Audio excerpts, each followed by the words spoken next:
Hi, I'm Alicia Malone. Welcome to TCM, where we have a film from a celebrated playwright turned screenwriter for you. It's Pulitzer Prize winner William Inge's 1961 drama directed by Elia Kazan, Splendor in the Grass. Inge won an Oscar for his original screenplay here about the complicated romance of a young couple in 1920s Kansas. The film stars Natalie Wood and marked the feature film debut of Warren Beatty, whom Inge personally championed to be the leading man. Inge had seen Beatty a couple of years before in a small stock production in New Jersey and on television, and immediately saw something in the young actor. So he cast Beatty in his 1959 Broadway production, A Loss of Roses. The play ended up being a flop, a first for Inge, and only ran for a few weeks, but it turned out to be a blessing in disguise for Beatty, as it freed him up to audition for the role of Bud Stamper in our next film. Both Warner Brothers, who produced it, and Elia Kazan had to be convinced that Beatty was right for the part. The studio initially wanted rising star Troy Donahue in the role. And Kazan auditioned various other up-and-coming actors, but Beatty was persistent, calling Kazan personally and asking to do a screen test with Natalie Wood, and it worked, although, truth be told, Kazan was reportedly annoyed by this casting process.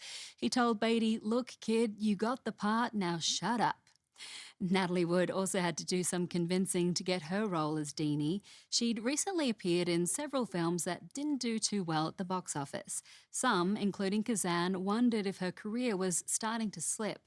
But then he caught a desperate twinkle in her eyes and cast her in the part, and her performance brought her an Oscar nomination for Best Actress.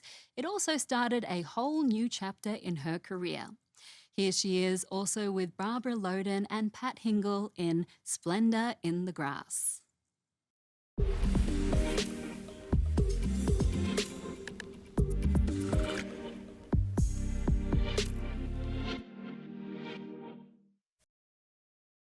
Splendor in the Grass is set in rural Kansas, and it was shot on location, but it wasn't in the Midwest. Interestingly, it was all shot in New York, with Staten Island and Long Island filling in for the Kansas plains.